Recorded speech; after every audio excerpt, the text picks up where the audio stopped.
Shalom, soyez bénis. On attend quelques connexions et on commence le message de cet après-midi. Soyez bénis.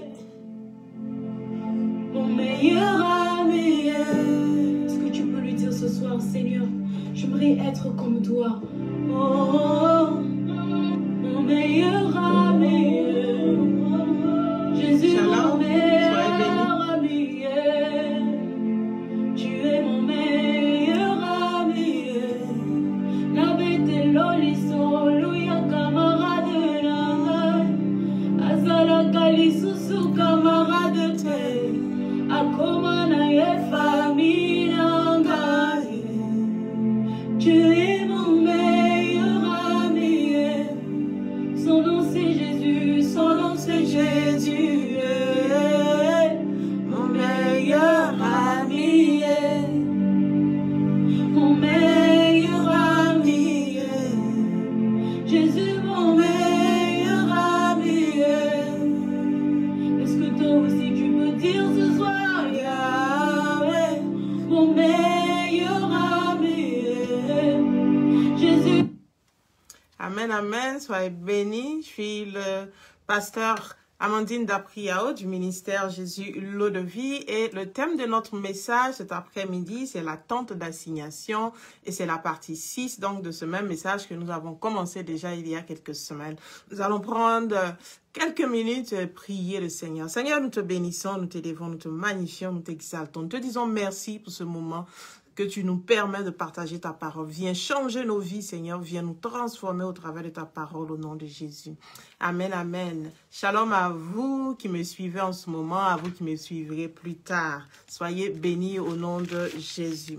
Et donc, comme nous avons pour habitude, nous allons nous rappeler un peu de ce dont nous avons parlé la semaine dernière. Donc, comme je le disais d'entrée de jeu, le message cet après-midi, c'est la tente d'assignation. C'est un message que nous avons commencé déjà depuis novembre de l'année dernière, la tente d'assignation. On avait pris donc quelques semaines de repos et nous avons recommencé encore. Et donc la semaine dernière, notre message était la 5e partie donc de la tente d'assignation. Et notre texte de base était tiré du livre de Corinthiens. C'était 1 Corinthiens, chapitre 6 au verset 19. Et voici ce que la Bible nous dit.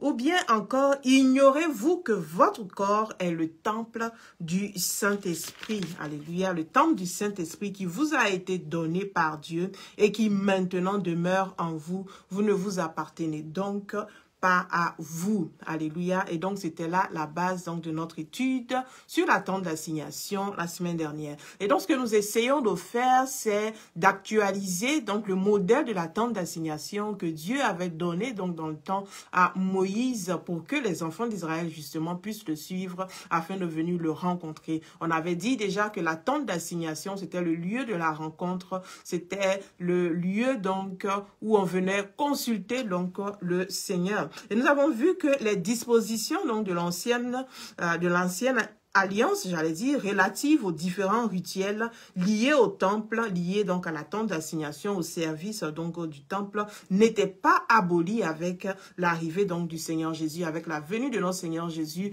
Tout ce que nous avons comme ordonnance donc sous l'ancienne alliance, au moment donc de Moïse, sous la loi, n'était pas aboli. D'ailleurs, Jésus lui-même va nous dire dans Matthieu 5 au verset 17, il dit « Ne croyez pas que je sois venu pour abolir la loi ou les prophètes, alléluia, je suis venu non pour abolir, mais au contraire pour accomplir. » Et donc, sur cette base, sur cette compréhension, j'allais dire, donc sur ce fondement qui est capital, nous allons donc continuer donc notre étude donc de la tente d'assignation pour dire que tout ce qui était les ordonnances donc de l'ancienne alliance avec l'arrivée de notre Seigneur Jésus-Christ, ces ordonnances-là demeurent. Ainsi, quand Lévitique, on a vu dans le chapitre 16, l'Éternel, dans Lévitique, l'Éternel va dire à Moïse de dire à son frère Aaron donc nous savons qu'il est de la tribu donc des Lévi, il va lui dire qu'il est le souverain sacrificateur de ne pas se présenter n'importe comment et n'importe ou à n'importe quelle heure, j'allais dire, n'importe quel moment, devant donc le propitiatoire qui est dans le lieu saint, qui est dans le lieu très saint, donc cet endroit sacré là, où le Seigneur lui-même devait descendre, où Dieu lui-même devait descendre, où la présence de Dieu devait donc descendre. Donc le Seigneur est en train de dire à Moïse, dis à ton frère de faire attention. Et en ce moment-là, Aaron était lui le souverain sacrificateur. Et donc le souverain sacrificateur, c'est celui-là justement qui était seul habilité à rentrer donc dans ce lieu très saint, à rentrer donc dans cet endroit-là et pour rencontrer donc cette présence de Dieu. Et Dieu est en train de dire par le biais de Moïse, ne rentre pas n'importe comment donc dans cet endroit. Alléluia. Alors nous nous sommes focalisés donc la semaine dernière dans notre étude sur le fait qu'une nouvelle alliance a été établie. Il y a eu des réformes. Alléluia. Il y a eu des réformes, il y a eu reformation, j'allais dire donc de cette ancienne alliance. Il y a eu donc des réformes et donc des ordonnances qui existaient donc dans l'ancienne alliance. Hébreux 9, le verset 10 nous dit ceci, pardon. Et qui par les aliments, les boissons, les ablutions étaient des ordonnances charnelles imposées seulement jusqu'à une époque donc de réformation. Donc voilà pourquoi nous parlons de réformation, parce que c'est ce que la Bible nous dit. Il y a eu des ordonnances, il y a eu donc des rituels que le Seigneur a donnés à Moïse et ces rituels-là devaient être suivis par les enfants d'Israël. Mais Paul est en train d'expliquer aux Hébreux que c'est vrai qu'il y a eu des rituels qui avaient été imposés dans le temps, mais c'était jusqu'à une période. C'était pour un moment bien précis où il y allait avoir donc la réformation, ou du moins il allait avoir une réformation. Et donc, Paul parlait maintenant donc de la nouvelle alliance. Et donc, c'est la nouvelle alliance qui va apporter donc ces changements-là dans l'ancienne alliance et qui va rendre l'autre alliance vieille et donner une qui est nouvelle, une qui est d'actualité. Et dans Jean 4, le verset 21, là, nous avons la rencontre entre Jésus-Christ et la Samaritaine. Et la Samaritaine qui va demander à Jésus, mais selon nous, ce que nous connaissons, nous savons que nous devons adorer donc sur la montagne. Mais les Juifs sont en train de nous dire que par contre, il faut adorer dans le temple. Mais toi qui es prophète, je vois en toi que tu t'y connais dans les choses de Dieu, dans les choses spirituelles. Dis-moi exactement là où il faut adorer. Et donc, voici la réponse de Jésus-Christ dans Jean 4, le verset 21. La Bible nous dit ceci. La femme lui dit, Jésus, crois-moi, l'heure vient où ce ne sera ni sur cette montagne, ni à Jérusalem que vous adorerez le Père. L'heure vient. Alléluia. Et nous voyons dans la suite que Jésus-Christ est en train d'expliquer à la Samaritaine que vous, Samaritains, vous adorez ce que vous ne connaissez pas. Mais sachez que l'heure vient, mais elle est déjà là. Cette heure est déjà là où les vrais adorateurs adoreront le Père en esprit et en vérité. Comme pour dire à la Samaritaine, il ne s'agit plus donc d'un endroit particulier. Il ne s'agit plus donc des ordonnances que nous avait données l'ancienne alliance, mais nous sommes à une époque nouvelle, c'est ce qu'il faut comprendre. Nous sommes à une époque nouvelle, une nouvelle saison où les vrais adorateurs adoreront le Père en esprit ou en vérité, pardon. Et donc, au moment de la réforme, malheureusement, beaucoup d'entre nous, nous avons raté cette réforme donc de l'ancienne alliance. Nous avons donc raté les réformes donc de la loi sous Moïse, alléluia. Et nous sommes restés dans les ordonnances passées, nous sommes restés dans les rituels passés. Et là, je parle des ablutions, je parle donc de tous les rituels donc qui étaient liés donc aux aliments, qui étaient liés donc aux sacrifices d'animaux et autres rituels que la loi sous Moïse nous imposait. Alléluia. Hébreux 9, le verset 11 nous dit ceci. Or, le Christ est venu en tant que souverain sacrificateur des biens à venir. Et ces biens-là, nous allons en parler, mais une prochaine fois. Et donc, Jésus-Christ est venu comme souverain sacrificateur des biens à venir. Il a traversé le tabernacle plus grand et plus parfait, alléluia, qui n'est pas construit de main d'homme, c'est-à-dire qui n'est pas donc dans cette création. Et donc, sous l'ancienne alliance, il fallait que le sang coule pour que le péché soit pardonné. Alléluia. Sous l'ancienne alliance, il fallait que le sang coule pour que le péché soit pardonné. C'est la même chose sous la nouvelle alliance. Et donc, cette loi-là était établie. Donc, la grande différence, c'est quoi? La grande différence, c'est que ce n'est plus le sang des animaux qui doit couler. Alléluia. Ce n'est plus le sang des animaux qui doit couler. Sous l'ancienne alliance, il fallait avoir un souverain sacrificateur dont nous allons parler aujourd'hui. Et donc, aujourd'hui, nous allons nous attarder sur le rôle donc du souverain sacrificateur donc, dans cette nouvelle alliance. Et Jésus, donc, notre souverain sacrificateur, sous la nouvelle alliance, est rentré dans le lieu très saint, dans le temple céleste avec son propre sang. Et donc, il ne s'agit plus donc de ce temple-là qui avait été construit par des mains d'hommes, mais la Bible est en train de nous dire que Jésus-Christ est rentré dans un temple qui est plus parfait que celui de Moïse. Alléluia. Et donc, s'il y a besoin de changer la loi, s'il y a besoin d'avoir une nouvelle alliance, la Bible est en train de nous dire que c'est parce que l'ancienne avait des défauts. L'ancienne avait des choses qu'il fallait rectifier. Voilà pourquoi il y a besoin d'avoir une nouvelle alliance. Et donc, bien sûr, ce message-là est disponible sur la page donc, du ministère et on peut toujours visiter ou encore le revisiter. Aujourd'hui, alors, nous allons continuer pour voir l'impact donc de ce dont nous venons de parler, de ce que nous avons dit plus tôt, parlant donc du souverain sacrificateur et de son œuvre et de son service donc dans le temple. Si les ablutions, si les rituels liés donc aux aliments apportait le salut, un salut encore temporaire, et la rémission donc des péchés, ça encore c'était temporaire, parce qu'on se souvient que le souverain sacrificateur devait rentrer chaque année. Et donc, c'était pas une seule fois qu'il pouvait rentrer qu'il devait rentrer donc dans ce lieu très saint là. Il fallait y aller chaque année. Et donc, c'était un rituel donc permanent, un rituel annuel. Il fallait le faire chaque fois. Les ablutions aussi, il fallait les faire chaque fois. Les sacrifices des animaux, il fallait les faire chaque fois. Et donc, si les ablutions, les rituels liés aux aliments apportaient le salut temporaire, apportait donc la rémission des péchés encore temporaire. Alléluia. L'œuvre de Jésus-Christ, par contre, nous donne un salut éternel. Alléluia. C'est la bonne nouvelle que je vais apporter à quelqu'un cet après-midi. Le salut que Jésus-Christ nous donne est un salut qui est, lui, par contre, éternel, un salut éternel. Raison pour laquelle nous disons que les ablutions, les autres pratiques religieuses charnelles ne sont plus d'actualité. Alléluia.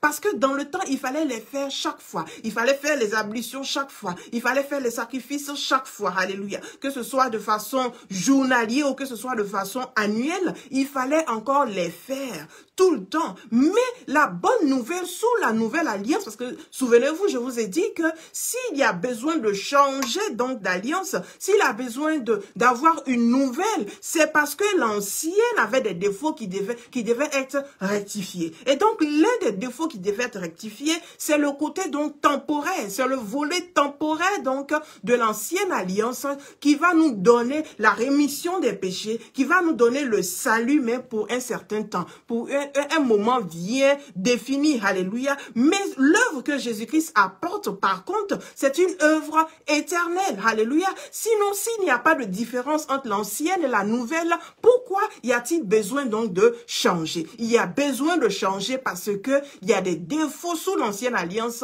sous la loi, sous l'alliance avec Moïse qui devait être changée.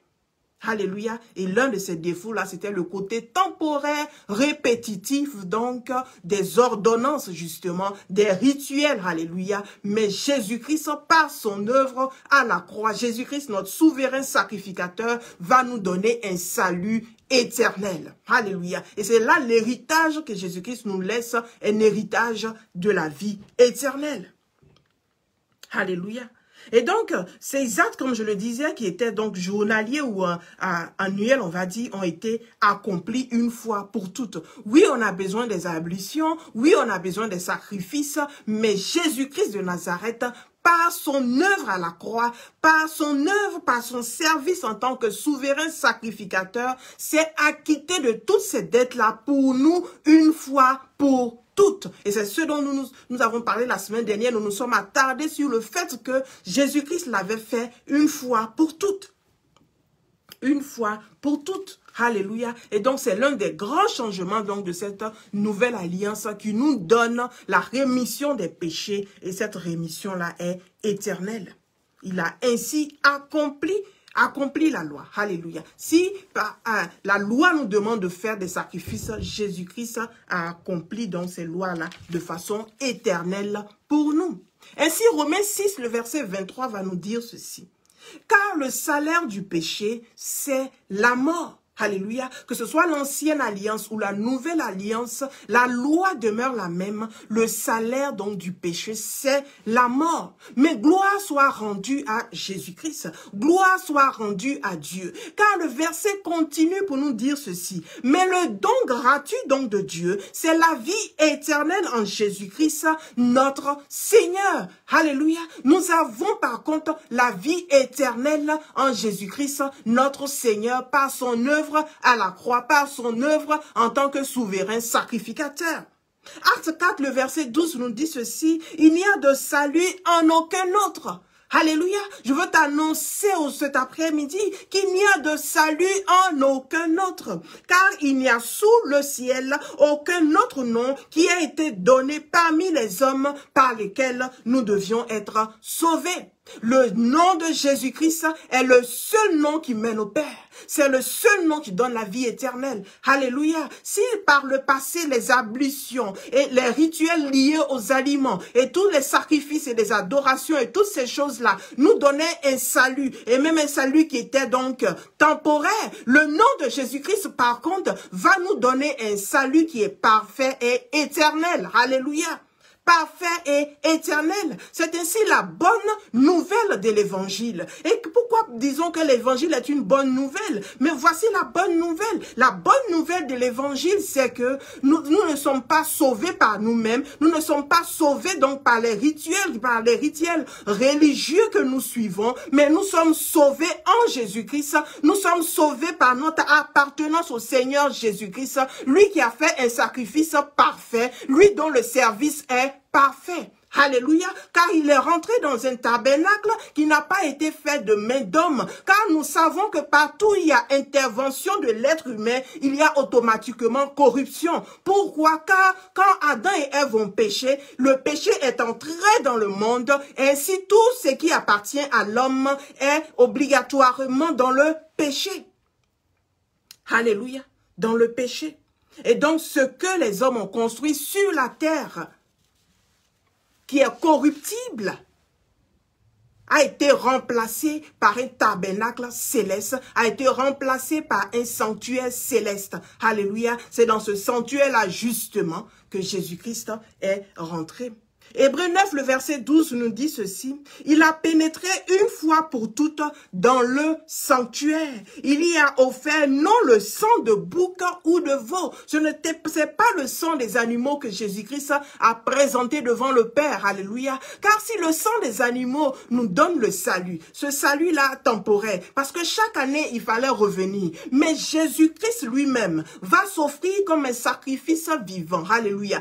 Il va présenter son sang non dans le sanctuaire terrestre, mais dans ce sanctuaire-là céleste, alléluia. Jésus-Christ va présenter son propre sang, ce sang-là qui est éternel. Il va nous dire d'ailleurs, voici le sang de la nouvelle alliance qui est éternelle. Alléluia. Et donc, ce n'est pas le sang de bouc ou de veau, mais son propre sang. Il nous a ainsi acquis, alléluia, un salut éternel. Et donc, Jésus-Christ, par son œuvre, Jésus-Christ, en donnant sa vie comme un sacrifice, en donnant son propre sang, nous a acquis un salut éternel. Alléluia. Et c'est là notre joie en tant qu'enfant de Dieu, parce que nous savons que désormais, nous n'avons pas besoin de chercher un souverain sacrificateur terrestre. Nous n'avons pas besoin d'aller ça et là pour faire des sacrifices pour la rémission de nos péchés, des sacrifices afin d'être sauvés. Mais Jésus-Christ, une fois pour toutes, est rentré dans le tabernacle céleste, un tabernacle plus excellent, alléluia, car s'il y a besoin de remplacement, c'est parce que ce qui remplace est mieux que l'ancien. Alors Jésus-Christ va rentrer dans ce tabernacle céleste qui est un tabernacle plus excellent pour nous donner justement un salut qui est plus excellent. Et au-delà donc de l'excellence de ce salut, nous allons dire que ce salut-là est éternel, est parfait par le sang de Jésus-Christ, car Jésus-Christ s'est présenté comme un agneau sans tache, comme le recommandait donc la loi sous Moïse. L'agneau, l'animal qui devait donc servir au sacrifice, devait être sans tache. Mais nous savons que le sacrificateur souverain, lui-même le souverain sacrificateur, en rentrant dans ce lieu très saint, devait présenter non seulement le sacrifice pour lui-même, pour les péchés d'Israël, mais pour ses propres péchés. Mais Jésus-Christ, nous savons que il est l'agneau de Dieu, sans tache, sans défaut. Il n'avait pas besoin donc de présenter le sacrifice pour lui-même parce qu'il était saint. Car il n'a pas été donc corrompu par la chair. Il n'a pas été corrompu par les hommes, car nous nous rappelons, nous nous souvenons que nous en avons parlé la semaine dernière. Par sa naissance, alléluia, par sa naissance de la Vierge Marie, Jésus-Christ donc n'a pas eu donc cette injection donc de la semence corruptible de l'homme, mais il est né par la puissance du Saint-Esprit. Ainsi, il est né lui-même saint. Et la Bible nous dit qu'il n'a pas péché. Et donc, il était donc qualifié à se présenter devant Dieu comme un agneau sans tache, comme un agneau sans défaut. Et donc, son sang est valide pour la rémission des péchés. Alléluia. Et donc, c'est là notre assurance. Ainsi donc, Jésus de Nazareth, notre souverain sacrificateur, est rentré dans le lieu très saint pour l'éternité. Alléluia. Il est rentré dans ce lieu très saint-là pour l'éternité. Et non seulement il y est rentré une fois pour toutes, mais il nous a dédouanés en même temps de tous les rituels et de toutes ces ordonnances-là qui étaient liées donc à cette ancienne alliance en donnant son propre sang. Alors, focalisons-nous un tant soit peu donc sur le rôle, sur le service donc de Jésus-Christ en tant que souverain sacrificateur.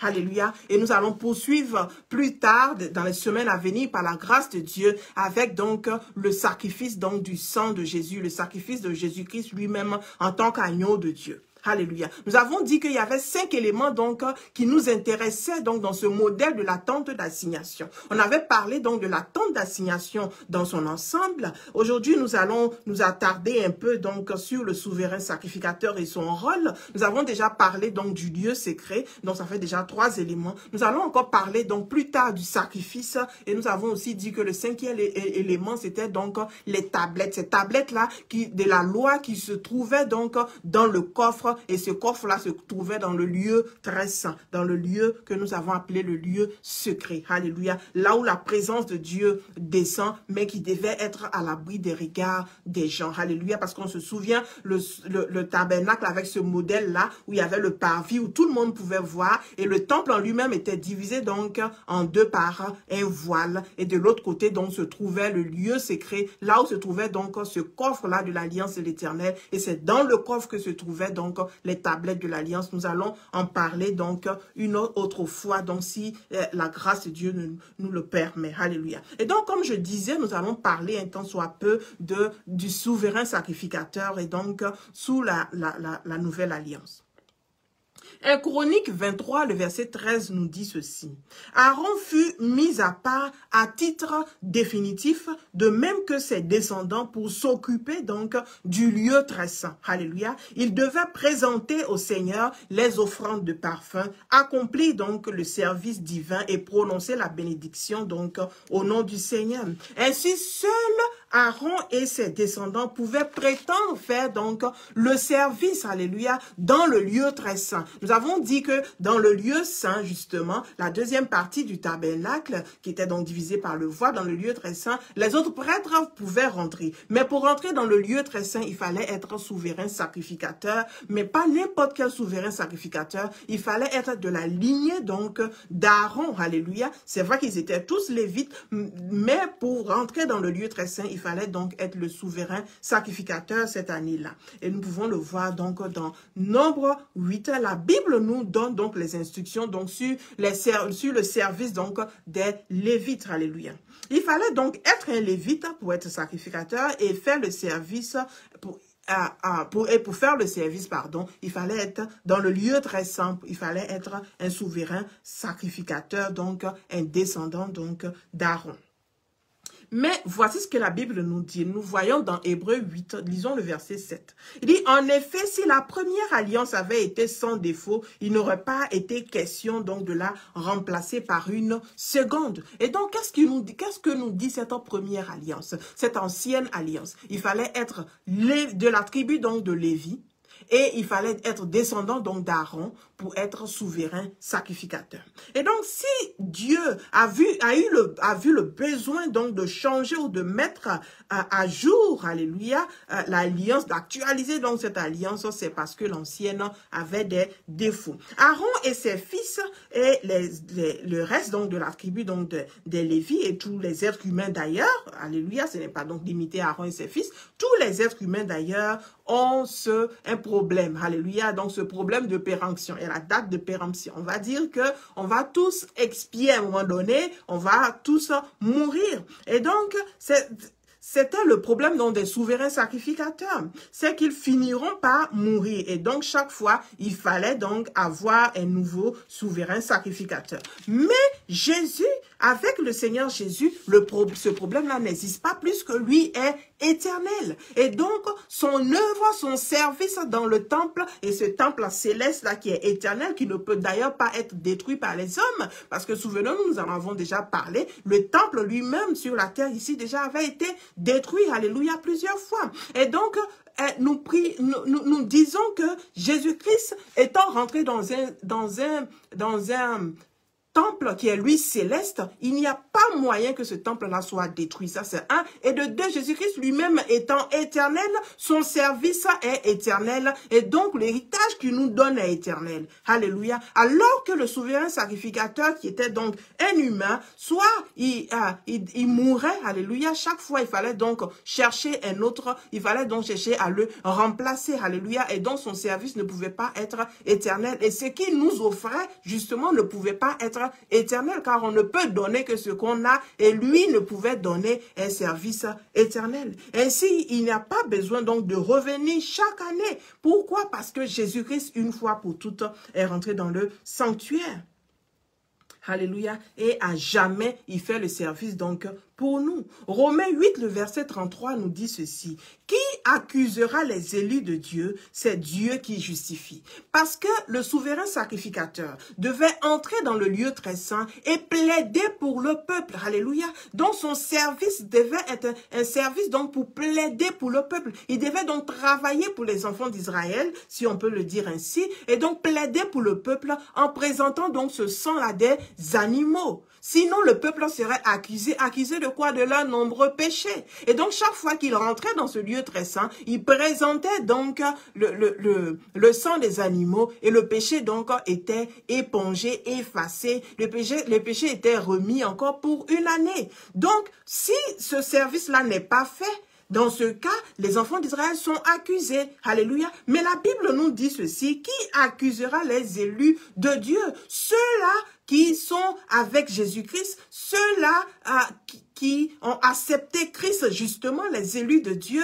c'est pour eux que Jésus-Christ fait le service continuellement devant Dieu. Donc, qui peut les accuser? Car leurs péchés sont remis continuellement, on va dire de façon éternelle. C'est Dieu lui-même qui les justifie. Car Jésus-Christ lui-même est Dieu. Et donc, Jésus-Christ lui-même, c'est lui qui les justifie. Et donc, qui peut les condamner? Qui peut les accuser? Le verset 34 qui continue pour dire, qui les condamnera?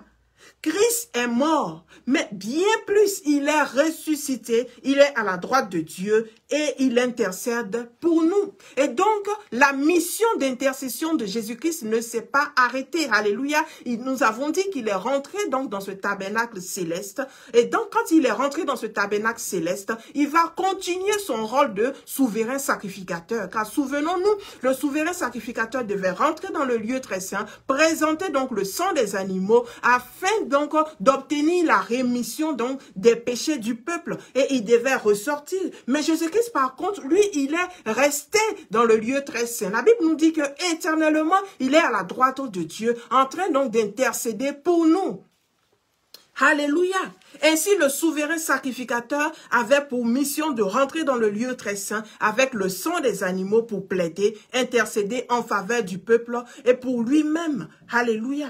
Et pour lui-même, il devait le faire une fois par année. Et quand il mourait, il était remplacé, mais gloire soit rendue à Dieu. Car l'œuvre de Jésus-Christ est éternelle et c'est une œuvre parfaite. Alléluia. C'est une œuvre éternelle et parfaite. Alléluia. La Bible nous dit qu'éternellement, Jésus-Christ est à la droite du Père, en train donc d'intercéder pour nous. Donc, qui peut nous condamner? Qui peut nous condamner? C'est Dieu qui justifie. C'est Dieu lui-même qui justifie. Et Jésus-Christ de Nazareth présente son sang parfait pour la rémission donc de nos péché. Alléluia. Ainsi, cette nouvelle alliance, cette alliance sous Jésus-Christ est une alliance plus excellente. Alléluia. C'est la bonne nouvelle que je veux t'apporter cet après-midi, car l'œuvre de Jésus-Christ à la croix nous donne une alliance plus excellente dans le sens où nous n'avons plus besoin donc de faire ce rituel annuel, car une fois pour toutes, Jésus-Christ est en train de plaider pour nous.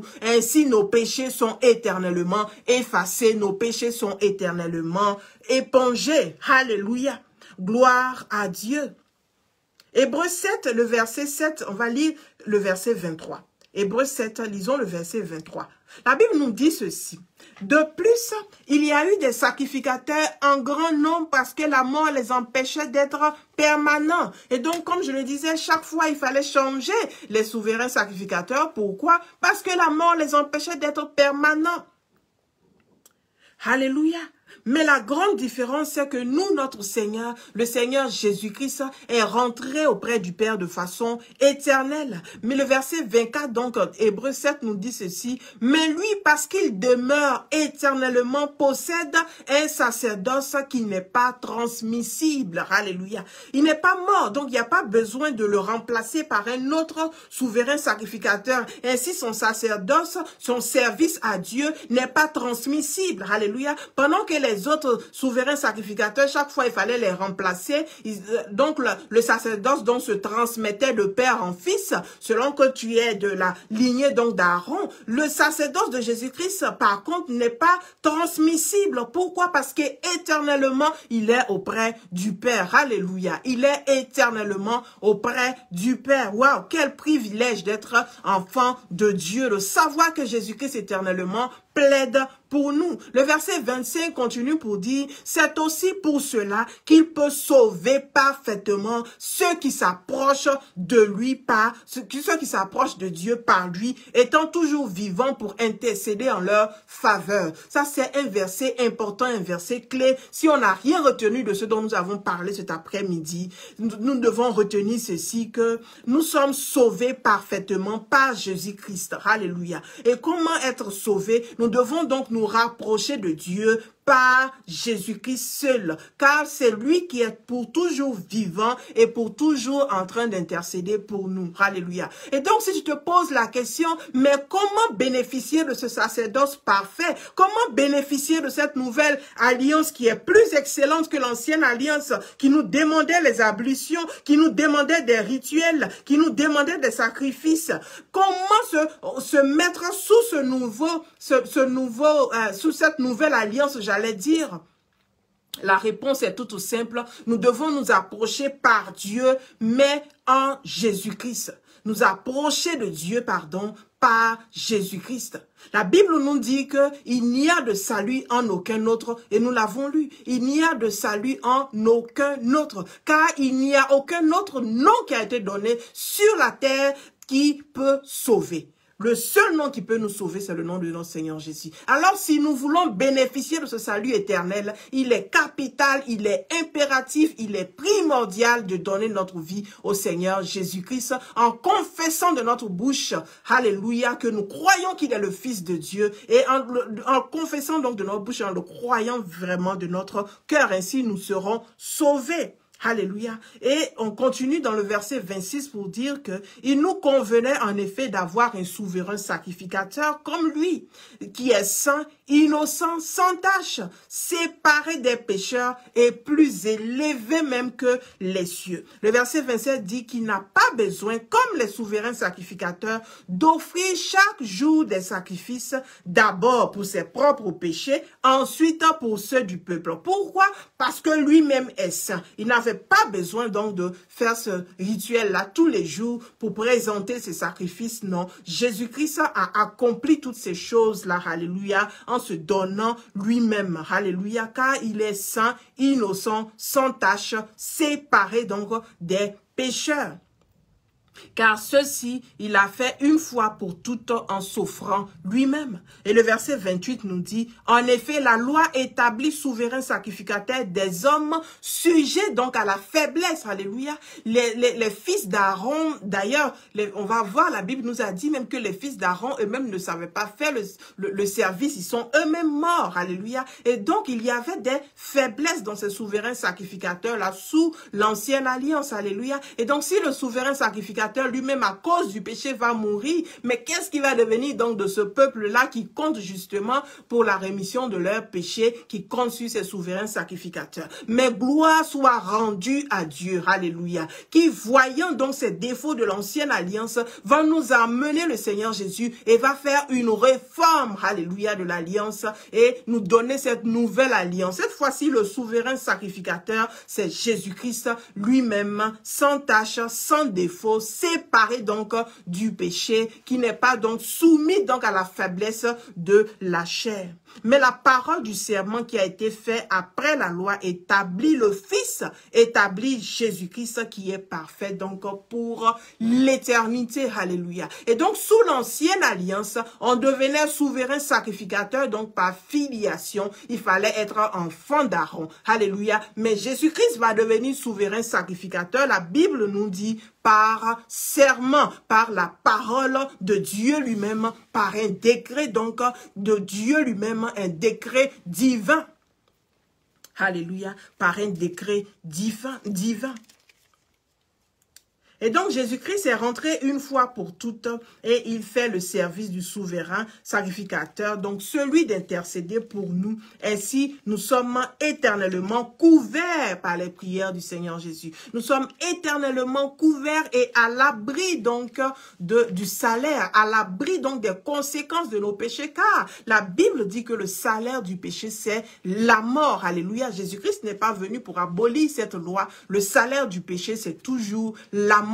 Mais qu'est-ce que nous avons en tant qu'enfants de Dieu? Nous avons le salut en Jésus-Christ de Nazareth. Alléluia. Pour nous qui venons à lui, la Bible nous dit que de façon éternelle, il se tient à la droite de Dieu et il est en train d'intercéder pour nous, en train de jouer donc son rôle de souverain sacrificateur auprès du Père et en train d'intercéder pour nous, pour la rémission donc de nos péchés. Ainsi, la Bible nous dit dans Romains 8 au verset 1, maintenant donc, il n'y a plus de condamnation pour ceux qui sont unis à Jésus-Christ de Nazareth. Et donc, le salaire du péché, c'est la mort. Mais pour ne pas qu'il y ait condamnation, pour ne pas que nous soyons condamnés à cette mort-là, la Bible nous dit qu'il faut que nous soyons unis donc au Seigneur Jésus-Christ. Et comment donc être unis au Seigneur Jésus? C'est de l'accepter comme Seigneur et Sauveur, c'est de suivre ses instructions, c'est de suivre ses ordonnances, c'est de suivre sa parole, et donc afin d'être unis en lui.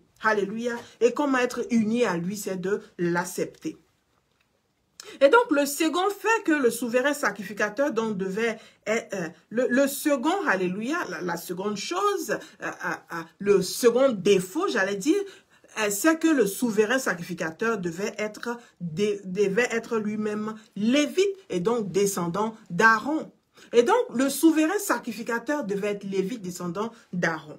Mais avec la venue de Jésus, c'est la deuxième, l'une des réformes, alléluia, l'une des réformes que nous allons voir, les réformes donc de la nouvelle alliance. La première réforme, c'est que on ne va plus besoin de changer de souverain sacrificateur parce que Jésus-Christ est rentré une fois pour toutes. On n'a plus besoin encore de donner le sang des animaux parce que le sang de Jésus-Christ est éternellement devant le Père en train donc d'intercéder pour nous. Et donc, chaque fois que le diable veut nous accuser, la Bible appelle l'accusateur donc des frères, chaque fois qu'il veut nous accuser à cause des péchés, le sang de Jésus-Christ est présenté devant le Père et nous obtenons donc la rémission donc de nos péchés. Mais une autre chose encore qui amène, j'allais dire, au renouvellement de l'alliance, à avoir une nouvelle alliance, c'est le fait qu'il fallait être donc un lévite. Mais comme je l'ai dit au départ, s'il y a besoin de changement, c'est justement parce qu'il y a donc un défaut donc sous l'ancienne alliance. Et donc, cette espérance est pour nous qui la possédons comme une encre de l'âme sûre et solide et pénètre donc au-delà donc du voile. Et donc, nous sommes dans Hébreux 6, verset 19, verset 20. Et le verset 20 nous dit que là où Jésus est rentré pour nous comme précurseur, ayant été fait souverain sacrificateur pour toujours selon l'ordre de Melchisédek. Nous avons dit que l'ancienne alliance demandait à ce que le souverain sacrificateur soit lévite. Alléluia. Mais Jésus-Christ, la Bible nous dit au verset 20 donc de Hébreux 6 que lui par contre, il est souverain sacrificateur non sous Aaron, non en tant que lévite, que pas au même ordre que les lévites, mais il est souverain sacrificateur selon l'ordre de Melchisédek. Alléluia. Non celui donc d'Aaron. Non, celui d'Aaron. Donc, qu'est-ce qu'il faut comprendre? Il faut comprendre que l'ordre de Melchisédek, justement, est plus élevé que celui d'Aaron. Est plus élevé que celui d'Aaron. Alléluia. Mais comment nous pouvons affirmer ces choses? Melchisédek est supérieur ou encore à un sacerdoce qui est plus élevé que celui d'Aaron. Alléluia. Et la Bible nous que celui d'Aaron. Alléluia. Les Lévites qui exerçaient le sacerdoce ont d'après la loi l'ordre de lever donc la dîme. Alléluia. Et donc, Melchisédek est élevé à un sacerdoce plus élevé que celui d'Aaron. Et donc, Jésus-Christ étant élevé à l'ordre de Melchisédek en tant que souverain sacrificateur, va avoir un sacerdoce qui est plus élevé que celui des Lévites. Mais pourquoi nous disons ceci? Nous disons cela pourquoi? Parce que les Lévites dans le temps, c'était ceux-là qui étaient donc mis à part. Ils avaient été donc pris parmi le peuple et assignés au temple, assignés au service donc du temple. Et donc leur sacerdoce était plus élevé que celui de leurs frères. Alléluia. Le sacerdoce était plus élevé que celui de leurs frères. Ainsi, ils avaient le droit donc de prendre la dîme sur les autres tribus. Alléluia. Mais dans Genèse, au chapitre 14, verset 18 jusqu'au verset 20, lisons ce que la Bible nous dit, Genèse 14, 18 à 20. Mais ayons donc en esprit ce qu'on vient de dire sur la dîme. Les Lévites devaient donc prendre cette dîme-là. Genèse 14, 18, 20, la Bible dit ceci. Melchisédek, roi de Salem, fit apporter du pain et du vin. Il était sacrificateur du Dieu très haut. Il bénit Abraham et dit, béni soit Abraham par le Dieu très haut, maître du ciel et de la terre. Le verset 20 dit ceci. Béni soit le Dieu très haut, qui a livré tes ennemis entre tes mains, et Abraham lui donna la dîme de tout. Alléluia. Abraham lui donna la dîme de tout. Et donc, si on donne la dîme à ceux qui ont un sacrifice ou un sacerdoce, j'allais dire, plus élevé que le nôtre. Et donc, on va donner la dîme à ceux qui ont un sacerdoce plus élevé que le nôtre. Et nous voyons que les enfants d'Israël, les autres tribus, devaient donner la dîme aux Lévites. Mais si Abraham lui-même, en train de donner sa dîme à quelqu'un d'autre, ça veut dire que ce quelqu'un d'autre, cet autre souverain sacrificateur ou cet autre sacrificateur tout court, a un sacerdoce qui est plus élevé que celui d'Abraham. alors que nous savons que les Lévites eux-mêmes, que Lévi lui-même était descendant, d'Abraham. Donc, pendant que Abraham est en train de donner le sacrifice, la dîme à Melchisedec, c'est Lévi lui-même qui est en train de donner qui est en train de donner la dîme à Melchisedec, reconnaissant quelqu'un qui a un sacerdoce plus élevé. Alléluia. Et donc, dans la nouvelle alliance, le souverain sacrificateur alors ne pouvait pas venir des Lévites. Il fallait qu'il vienne d'une race, il fallait qu'il vienne d'une famille, il fallait qu'il vienne d'une tribu plus élevée que la tribu des Lévites. Korabaka sitakaya baba. Romayantakaya baba. Et donc, comme je le disais au départ, s'il y a besoin de changement, c'est parce que le changement apporte quelque chose de plus excellent. Et donc, si Jésus-Christ, il est connu de tous qui n'est pas de la tribu de Lévi. S'il était de la tribu de Lévi, alors son rôle en tant que souverain sacrificateur ne changeait en rien le rôle des anciens souverains sacrificateurs, car eux-mêmes descendants de la tribu de Lévi. Or, nous savons que Jésus-Christ est descendant de la tribu de Juda. Alléluia. Mais quand Moïse donnait la loi, Moïse n'a rien dit au sujet donc du sacerdoce de la tribu de Juda, mais par décret divin. Alléluia. Par un décret divin. La Bible nous dit que Jésus-Christ va être élevé au rang de souverain sacrificateur à l'ordre de Melchisedec. Ce sacrificateur-là qui n'avait ni père, qui n'avait ni mère, on ne savait d'où il venait, mais la Bible nous dit qu'il était sacrificateur devant Dieu. Il était sacrificateur du Dieu très haut. Et donc Jésus-Christ, nous savons, alléluia, qu'il est élevé au rang donc de l'ordre de Melchisedec pour l'éternité. Alors, nous savons que Jésus-Christ devient souverain sacrificateur, pas par filiation, pas par sa descendance en tant que lévite, alléluia, mais parce que Dieu l'a décidé par un divin décret. Par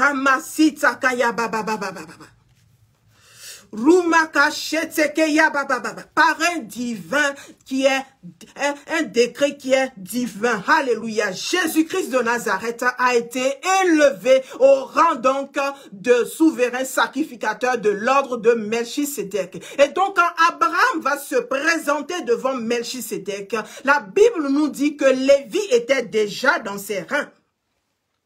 Lisons Hébreux 7, versets 9 à 10. De plus, Lévi qui perçoit la dîme, l'a payé. Lui-même, il devait percevoir la dîme de ses frères parce que son sacerdoce était plus élevé que celui de ses frères. Mais quand Abraham donne la dîme à Melchisedec, Lévi est dans son rein. Lisons ce que la Bible nous dit. Que de plus, Lévi qui perçoit la dîme l'a payé pour ainsi dire par Abraham. Donc Lévi lui-même, alléluia, qui devait percevoir la dîme de ses frères parce qu'il avait un sacerdoce plus élevé. Lui-même, Lévi a payé la dîme, alléluia, à qui? À Melchisedec. Cet autre sacrificateur dont on ne connaît ni le père ni la mère, dont on ne connaît ni la provenance. Mais la Bible nous dit qu'il servait Dieu, qu'il servait le Très Haut. Donc Abraham, par son acte, Abraham, en donnant donc cette dîme à Melchisedec, a en même temps donné la dîme de Lévi. Donc si Lévi donne la dîme à quelqu'un, ça veut dire que cette personne-là est plus élevée, a un sacerdoce plus élevé. Ainsi Jésus-Christ de Nazareth, venant de la tribu de Juda, alléluia, et va être élevé cette fois-ci par un décret divin au rang donc de souverain sacrificateur. Alléluia. Ainsi pour dire, en donnant la dîme à Melchisedec, Abraham l'a fait pour lui et pour ses descendants. Abraham l'a fait pour lui et pour ses descendants. C'est pour cela que la Bible nous dit que Dieu va punir le péché jusqu'à la quatrième génération. Donc en tant qu'être humain, quand nous posons des actes, nous devons savoir que les enfants qui sont dans nos reins, nous devons savoir que nos descendants aussi, soit ils vont en bénéficier, soit ils vont en souffrir. Donc Abraham, en se présentant devant Melchisedec, avait déjà la tribu d'Israël, la tribu des Lévites dans ses reins, et il va donner donc cette dîme.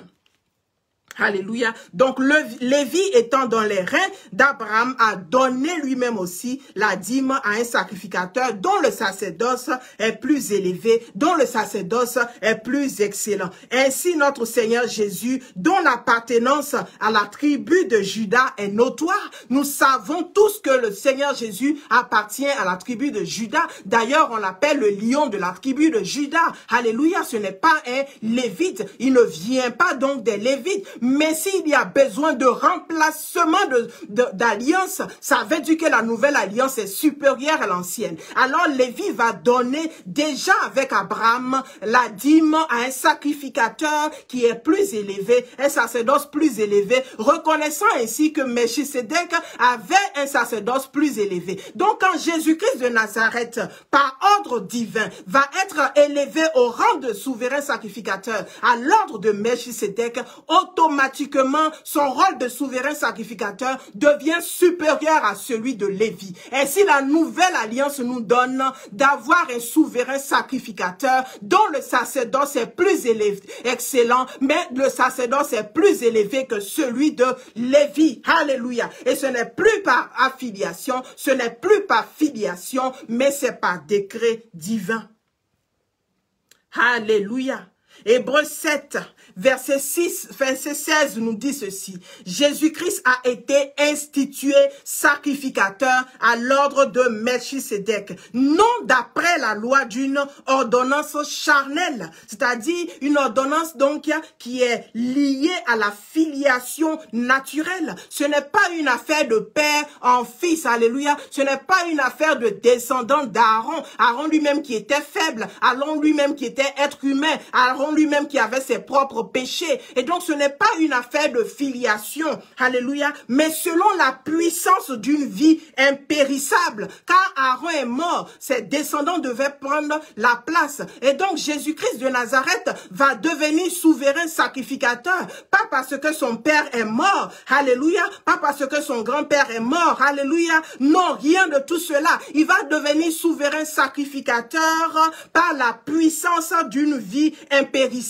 et indestructible. Et c'est là notre joie, c'est là notre espérance, car le souverain sacrificateur que nous avons, c'est un souverain sacrificateur qui ne risque pas de mourir, alléluia, éternellement. Il est à la droite de Père en train d'intercéder pour nous. Et Jésus-Christ lui-même, il n'est pas arrivé là par filiation, il n'est pas arrivé là parce qu'il a remplacé quelqu'un d'autre, alléluia.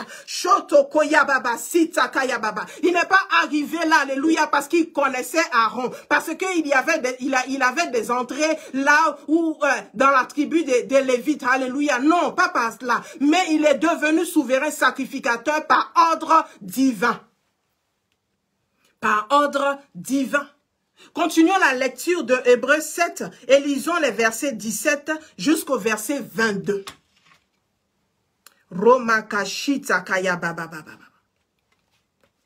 Alléluia.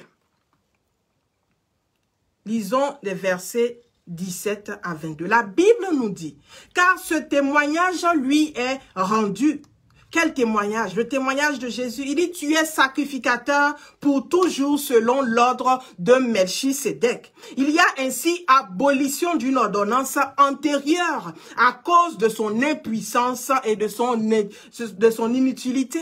Impuissance pourquoi? Inutile pourquoi? Parce qu'il fallait chaque fois se trouver un nouveau souverain sacrificateur. Il fallait chaque fois aller dans la tribu de Lévi pour avoir un nouveau sacrificateur. Mais non seulement ça, il fallait aller dans la maison d'Aaron pour prendre un souverain sacrificateur. Et donc ça devenait impuissant, inutile, répétitif.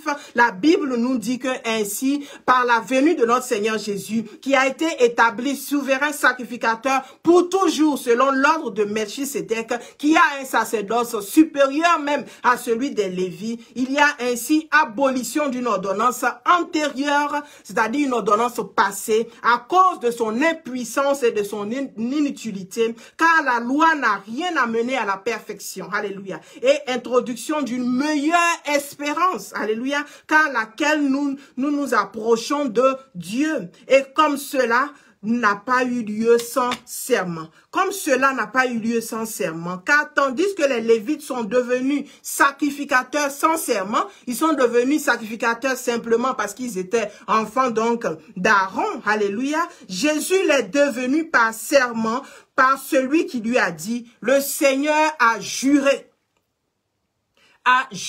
Alléluia. Et Dieu n'est pas un homme pour se dédire. Ce qu'il a dit, c'est ce qu'il accomplit. Et donc, il a juré que pour toujours, il a juré que pour toujours, il ne se repentira pas. Tu es sacrificateur pour toujours selon l'ordre de Melchisédek. Le verset 22 nous dit, Jésus est par cela même le garant d'une alliance plus excellente. Et donc l'alliance que nous avons avec le Seigneur Jésus est une alliance plus excellente. Alléluia. Parce que ni Aaron, ni ses fils, ni ses descendants étaient parfaits. Alléluia. De sorte que même quand ils entraient dans le lieu très saint, on n'était même pas sûr si leur sacrifice allait être accepté par Dieu. Alléluia. Ils pouvaient mourir en rentrant donc dans le lieu très saint si le sacrifice n'était pas accepté parce que eux-mêmes étant pécheurs, eux-mêmes étant donc périssables. Alléluia. Mais Jésus-Christ par contre étant élevé à l'ordre de Melchisédek, un sacerdoce plus élevé que celui de Lévi, nous sommes sûrs, alléluia, qu'il rentre dans le lieu très saint pour nous et que le sacrifice a été accepté. Alléluia. Parce que pour toujours, il est à la droite de Dieu et il est rentré dans le lieu très saint, pas par filiation. Pas parce que son père était le pasteur, son père était le dirigeant de l'église, non. Non, mais par ordre divin. Par ordre divin, alléluia, par ordre de Dieu lui-même. Le psaume 110, le verset 4 dit, « L'Éternel l'a juré et il ne s'en repentira point. Tu es sacrificateur pour toujours à la manière donc de Melchisédek. » Et donc nous pouvons avoir cette assurance éternelle que l'œuvre de Jésus-Christ à la croix, en présentant donc son sang devant Dieu, a été acceptée. Son œuvre en tant que souverain sacrificateur, non seulement est plus élevée que le sacerdoce d'Aaron, de ses fils et de ses descendants, mais encore il présente un sacrifice qui est plus parfait, un sacrifice qui est plus excellent. Ainsi, nous sommes dédouanés donc de tous ces rituels. Il fallait chercher des animaux pour envoyer, il fallait faire des sacrifices, il fallait faire des rituels, des ablutions. Nous sommes dédouanés de toutes ces choses parce que Jésus-Christ les a fait pour nous, il les a accomplis donc en rentrant dans le lieu très saint. Alléluia. Alléluia. Ainsi, pour devenir souverain sacrificateur, il fallait être lévite, il fallait être fils d'Aaron, il fallait être descendant d'Aaron. Je t'annonce que par un ordre divin, Jésus-Christ, alléluia, Jésus-Christ est devenu donc le souverain sacrificateur, lui qui était descendant donc de Judas. Judas qui n'avait même pas part donc à ce sacerdoce-là, mais Jésus-Christ va descendre de Judas et va devenir donc souverain sacrificateur.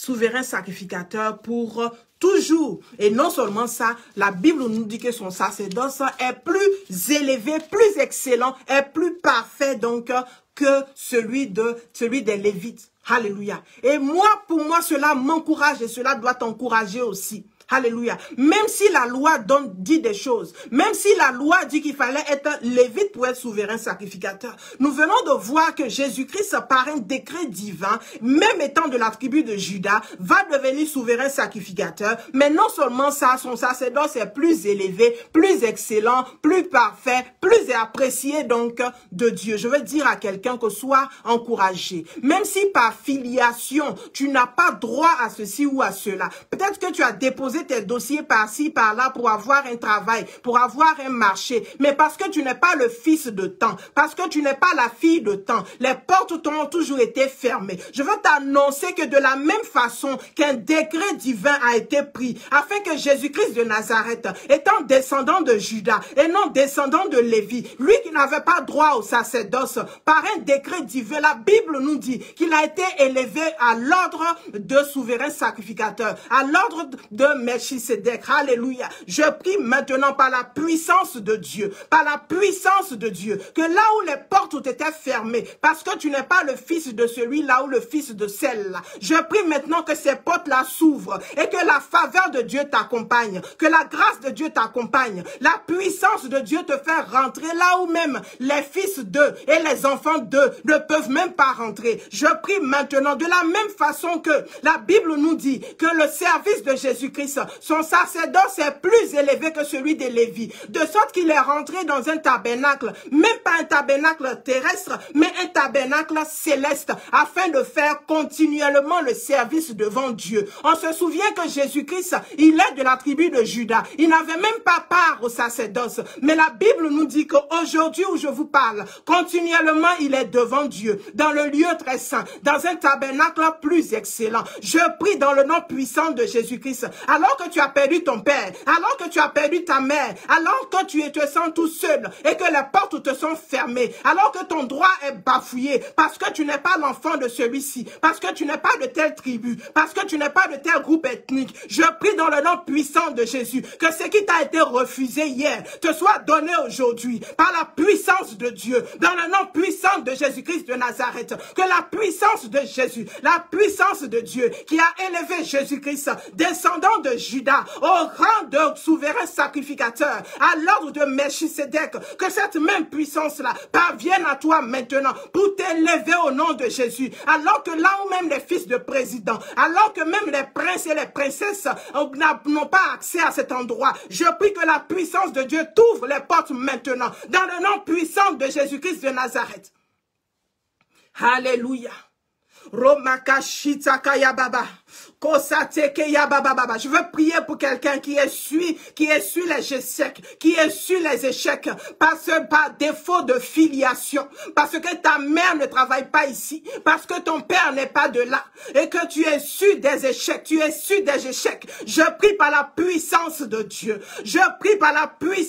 Dieu, qu'un décret divin est levé maintenant, un décret divin par la puissance de Dieu. Les portes sont ouvertes maintenant, au nom puissant de Jésus-Christ de Nazareth, parce que c'est pas toi le fils du pasteur, on te refuse le micro, parce que c'est pas toi le fils du leader, on t'empêche de manifester l'onction que Dieu t'a donnée. Je prie maintenant par un décret, par un serment qui est plus élevé, alléluia. Ce n'est pas par filiation que ton ministère sera établi, mais par un décret divin, je proclame par la puissance de Dieu, cette même puissance qui a élevé Jésus-Christ au rang de souverain sacrificateur alors qu'il n'était pas lévite. Je prie maintenant par cette même puissance, alléluia, que ton ministère est établi, que ton appel est établi, que ton ministère est établi, que ton appel est établi. L'onction sur ta vie est visible dans le nom puissant de Jésus-Christ de Nazareth.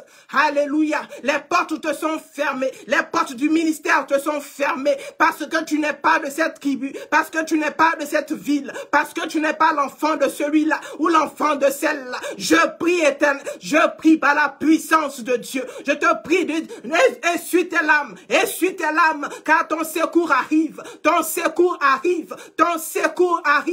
Un décret divin a été pris pour toi, afin que tu sois établi au nom puissant de Jésus-Christ de Nazareth. Alléluia. Toutes les barrières tombent devant toi maintenant par la puissance de Dieu. Les barrières tombent devant toi maintenant. Les barrières de la langue tombent maintenant. Les barrières de l'appartenance à telle tribu ou telle tribu tombent maintenant. Les barrières même des finances tombent maintenant par la puissance de Dieu. Alléluia. Car ce que Dieu a fait pour Jésus, il le fait aussi pour nous-mêmes. Il le fait aussi pour nous. La Bible nous dit, lui qui n'a pas, il n'a pas gardé son fils. Alléluia. Pour nous sauver. Alléluia. Il n'a pas épargné son fils, c'est le mot que je cherchais. Il n'a pas épargné son fils. Mais il a donné son Fils unique afin que celui-là meure à la croix pour que nous soyons sauvés. C'est son bien le plus précieux, c'est Jésus-Christ. Le bien le plus précieux de Dieu, c'est Jésus-Christ de Nazareth. Mais il n'a pas épargné. Il a donné pour toi, il a donné pour moi. Alors qu'est-ce que Dieu peut ne pas nous donner? Qu'est-ce que Dieu peut garder, alléluia, qui nous appartient et il ne va pas nous donner? Quel trésor que nous recherchons sur cette terre que Jésus-Christ ne peut pas obtenir pour nous. Je prie que par cette espérance-là, que tu sois cet après-midi conforté, que tu sois reconforté au nom puissant de Jésus-Christ de Nazareth. Au nom de Jésus. Parce que tu n'es pas né dans la bonne famille, parce que tu n'es pas né dans la bonne région, parce que tu n'es pas né dans le bon pays, selon donc les lois humaines, selon ce que les hommes disent.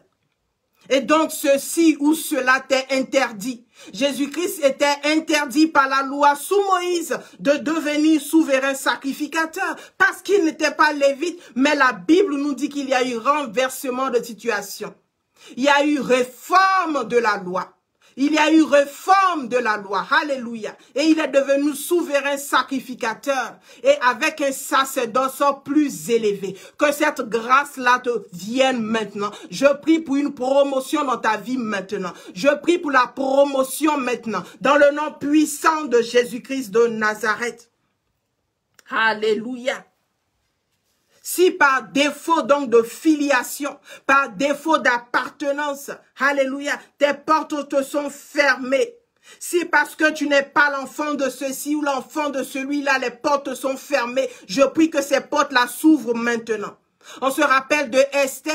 Esther, c'est la même qui était orpheline, alléluia, et qui était encore esclave. Elle était esclave. Mais la Bible nous dit que c'est elle qui va être choisie pour être reine. Alléluia. Pour être reine d'Assyrie. Alléluia. Elle va être choisie pendant qu'elle était en esclavage et orpheline. C'est la faveur de Dieu qui va la propulser donc à ce rang de reine. Je prie maintenant que la faveur de Dieu te propulse maintenant. Dans le nom puissant de Jésus-Christ de Nazareth. Dans le nom puissant de Jésus-Christ de Nazareth. Que la faveur de Dieu te propulse maintenant. Alléluia. Ce n'est ni par filiation, non, ni par les lois et les ordonnances humaines, mais cette fois-ci par un serment de Dieu lui-même. La Bible dit qu'il a juré et il ne se repentira pas. Il a juré et il ne se repentira pas. Que Jésus-Christ est élevé au rang de souverain sacrificateur à l'ordre de Melchisédek. Par cette même puissance, je proclame en ce moment même que toi aussi tu es élevé par la puissance de Dieu. Tu sors de cette boue dans laquelle l'ennemi t'a gardé pendant des années. Tu sors de cette boue et tu t'assois à la table des grands. Tu t'assois à la table des rois au nom puissant de Jésus-Christ de Nazareth. Alléluia. Au nom de Jésus. Reçois maintenant la grâce de Dieu. Reçois maintenant la grâce de Dieu au milieu de tes frères, au milieu de tes collègues, au milieu donc des gens de ta communauté, dans le nom puissant de Jésus-Christ de Nazareth. Alléluia. Retenons ceci pour aujourd'hui. Notre souverain sacrificateur sous la nouvelle alliance a un sacerdoce supérieur, a un sacerdoce plus élevé, alléluia, que celui des Lévites. Alléluia. Et c'est là notre espérance. Et si Dieu l'a fait pour le Seigneur Jésus-Christ, il lui a donné droit à des choses, à un sacerdoce auquel il n'avait pas droit, mais par décret divin. Alléluia. Il lui a donné droit. Alors il le fait aussi pour nous. Il le fait aussi pour nous. Alléluia. Nous allons continuer donc la semaine prochaine. Alléluia, par la grâce de Dieu. Que Dieu vous bénisse. On se retrouve encore dimanche prochain. Alléluia. Et que Dieu vous garde. Soyez bénis.